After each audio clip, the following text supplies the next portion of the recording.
Hello, it is Monday, May 4th, and if you are a Star Wars fan, may the 4th be with you. Kind of had to do that. We are on lesson 19, interjections. That is number 8 of the parts of speech. This will be all the parts of speech. So, congratulations, you guys, if you've been keeping up with this. You will now learn how to diagram every part of speech. And that is a huge achievement, seeing that you can see how all the parts of speech work in a sentence. So, let's get started. Okay, I'll have 2 YouTube videos for you today. One will be this, the other will be a song singing about interjections. So, let me pull up, we got that. All right, let's begin. Are you ready? Welcome back to Get Smart. You are on lesson 19. And in this lesson, we are going to talk about interjections and nouns of direct address. Let's start with a sentence. Awesome, my team won the game. You already know how to diagram my team won the game. You know what all of those words are. Let's focus on that first word. Awesome in that sentence is an interjection. Interjections are words that show emotion, and they have no grammatical relationship to the rest of the sentence. We'll talk about that a little bit more a little later in this lesson. Here are some more examples of interjections. Yippee! Yes! Wow! Holy cow! Cheers! Rats! Yuck! Sometimes interjections can be made up of more than one word, like in the example, holy cow. Interjections are one of the parts of speech. Let's take a look at our list of the parts of speech. You have already learned about nouns, pronouns, verbs, adjectives, adverbs, prepositions, conjunctions, and after this lesson, you will have learned about interjections. So that means you will have learned about all 8 parts of speech. That's wonderful. Let's talk about how to punctuate interjections. Typically, they come at the beginning of the sentence and they're followed with a comma or an exclamation mark. If the emotion that the interjection is showing is really strong, you would have an exclamation mark. If the emotion that it's showing is not quite as strong, you would have a comma. Now, as I'm saying this to you, in my head, what I actually have going on is the song from Schoolhouse Rock, and it goes like this. Interjections show excitement or emotion. They're generally set apart from the sentence by an exclamation point or by a comma when the feeling's not as strong. Okay, I wasn't planning on singing that for you, but I thought, why not? That's what's going on in my mind. So if you want to watch a catchy song about interjections, you should watch that one. I'll add a link to it at the bottom of this video. Now, I want you to look at this sentence. Jennifer, your cat is asleep.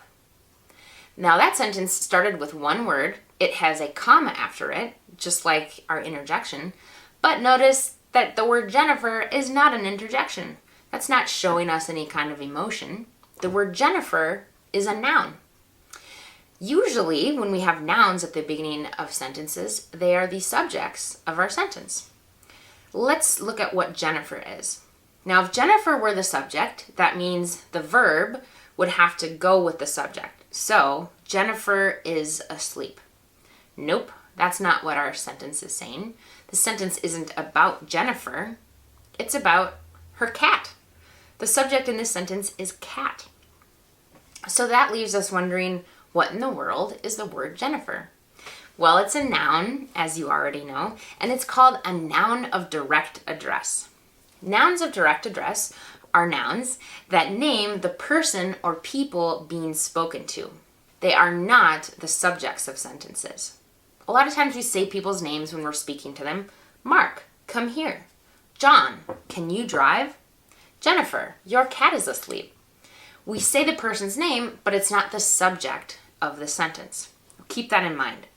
And nouns of direct address, by the way, are not grammatically related to the rest of the sentence, just like interjections. Now, what does that mean? That basically just means they don't modify anything. They don't tell us more about any other part of the sentence. They're not an integral part of the structure of the sentence. We could take them out of the sentence and the sentence would basically remain the same. So interjections and nouns of direct address are not grammatically related to the rest of the sentence. And the way that we diagram that really captures this. So we put both of those things, interjections and nouns of direct address, on lines that sit above the rest of the sentence, like this. So we have the interjection, and then the subject and the verb and whatever else is in this sentence goes right below it. So here is a diagram of the sentence, awesome, my team won the game. Awesome is our interjection. It sits on a line above the rest of the sentence. Now, the same thing is true for diagramming nouns of direct address. They sit on a line above the rest of the sentence. Here is a diagram of the sentence, Carolyn, we won the game. Carolyn is a noun, and it's addressing the person that we're speaking with, so it's a noun of direct address. It's really easy to see in our sentence diagram that interjections and nouns of direct address aren't grammatically related to anything else because there's not even any kind of line connecting them to any other word. They're just floating above the rest of the sentence. So they're not connected grammatically. Now I'm going to try and trick you. Look at this sentence. Children, listen. Before I tell you what's going on, I want you to take a guess. Put the video on pause and diagram that sentence. Okay, do you have a diagram? Or at least one in your mind? Here's what's going on. This sentence is actually an imperative sentence. It's a command. We are telling the children to listen. Children, you, listen. So it's an imperative sentence. Children is a noun of direct address. It has a comma after it, so that makes us know that that's what's going on here. It goes on a line above the rest of the sentence. The subject is you understood, and the verb is listen. Now look at this sentence. Children listen. The only difference is that now the second one does not have a comma, but the absence of that comma completely changes what's going on with the grammar of this sentence. Because suddenly, the word children is now the subject of the sentence, and listen is the verb. So in this sentence, children listen, the one without a comma, the sentence is stating a fact. It's saying, children listen. This is what they do. In our other sentence, where it had the comma, children was the noun of direct address, and we were giving the children an order. Children, you listen. Children, listen. So, punctuation is important. That's one thing to learn from those examples. And also, it's just helpful to see what's going on when you have a noun of direct address with an imperative sentence. So stay on your toes and keep an eye out for sentences like that. Before I let you go to diagram your sentences, let's take a minute to identify some interjections in sentences. You know the drill. Here are the sentences. You can put your video on pause and pick out the interjections. All right, you ready for the answers? In A, the interjection is yes. In B, it's oh no. In C, it's yes again, but this time I put it at the end of the sentence. Interjections can go at the end also. Typically they're at the beginning though. In D, the interjection is yikes. And in E, the interjection is awesome. All right, have fun diagramming your 5 sentences for this lesson. That will include interjections and nouns of direct address. And I will see you in lesson 20.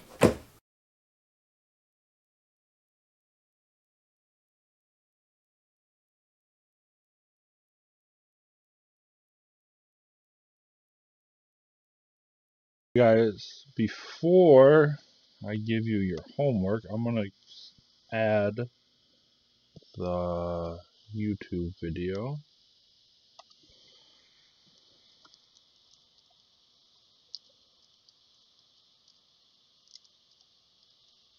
Interjections.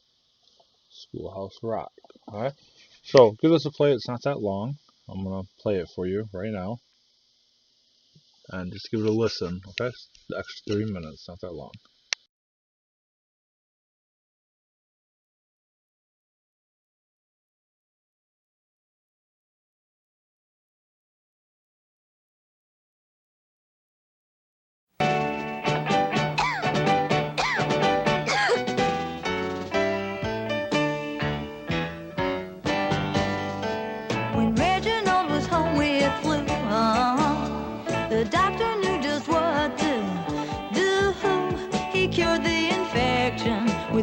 no injection, while Reginald uttered some interjections.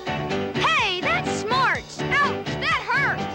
Yeah, that's not fair, giving a guy a shot down there! Interjections, Hey! excitement, Yeah! emotion. Ouch! They're generally set apart from a sentence by an exclamation point or by a comma when the feeling's not as strong. Though Geraldine played hard to get, Geraldo knew he'd woo her. Yes, he showed his affection despite her objections, and Geraldine hollered some interjections. Well, you've got some nerve. Oh, I've never been so insulted in all my life. Hey, you're kind of cute. Interjections, Well, show excitement or emotion. Hey. They're generally set apart from a sentence by an exclamation point or by a comma when the feeling's not as strong. Pretty. So when you're happy Hooray! or sad Aw! or frightened Eek! or mad Rat! or excited Wow. or glad, Hey! an interjection starts a sentence right.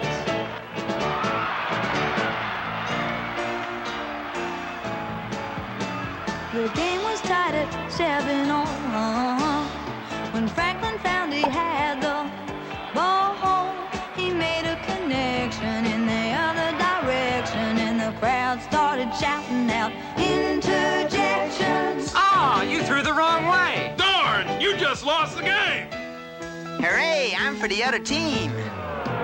Interjections, Oh, excitement, darn. emotion. Hooray! They're generally set apart from a sentence by an exclamation point or by a comma when the feeling's not as strong.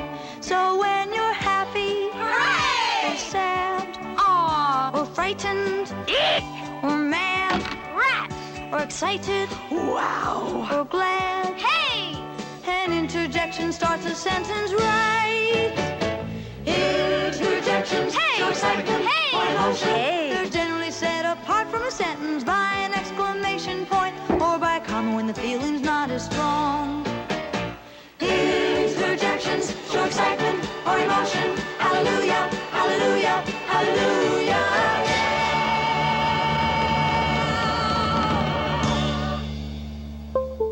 Darn, that's the end.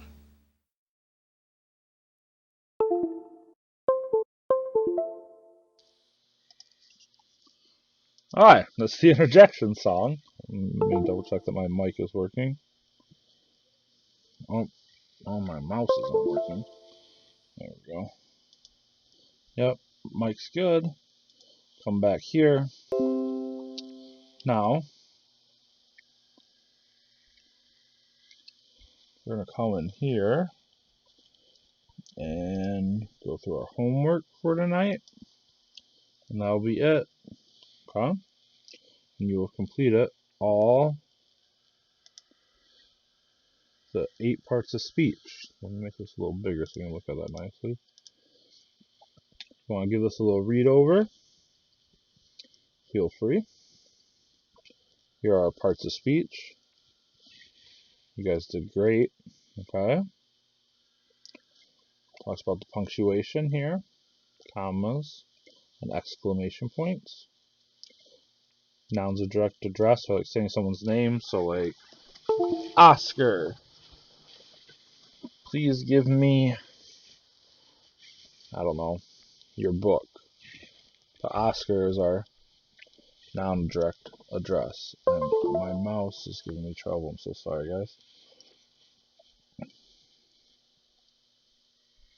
Okay. Examples of nouns of direct address are usually names. Okay. Here are noun jobs. Ready? Remember, we're going to be subject, object of the preposition, direct object, indirect object, nouns of direct address are the, let's see, that's 1, 2, 3, 4, 5 noun jobs. Okay. This is important. Interjections are not grammatically related to the rest of the sentence.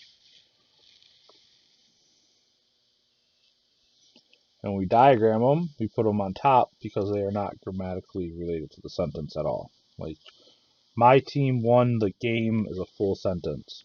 Awesome has no grammatical value to that sentence. Okay? It's just a feeling, an interjection.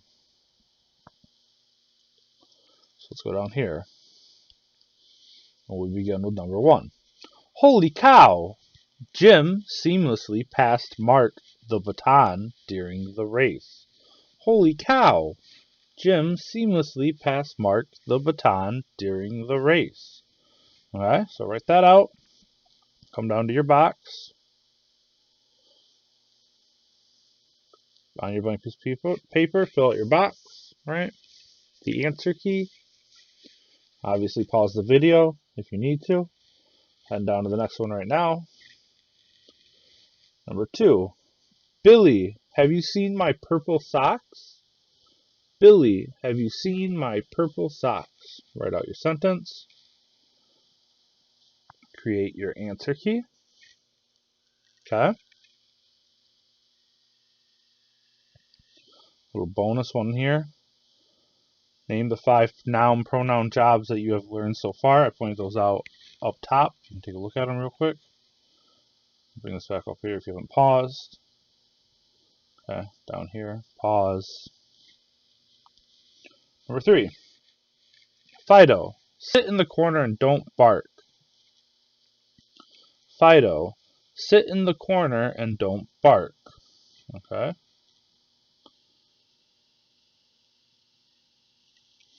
Come down here. We got our answer key. There we go. Fill that out. Okay, pause the video if you have to. Get it all filled in so you can add it when you're done diagramming.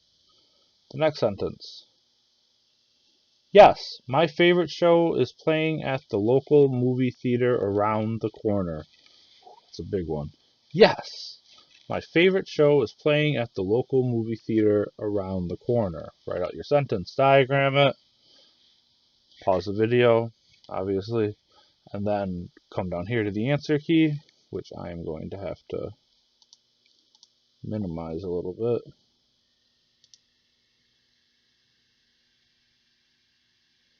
There we go. Pause the video, get this all written out, fill it all in. I know it's a lot of work, guys, but you did it. All 8 parts of speech. Here we go. And the last one, number 9. Yum! My sister baked me chocolate brownies. Sorry about that. Yum! My sister baked me chocolate brownies. Okay, so we're gonna want to write that sentence out. I can make this one bigger though. Okay, head down to the answer key and write that out. Perfect. Alright, I hope you guys watched all the videos.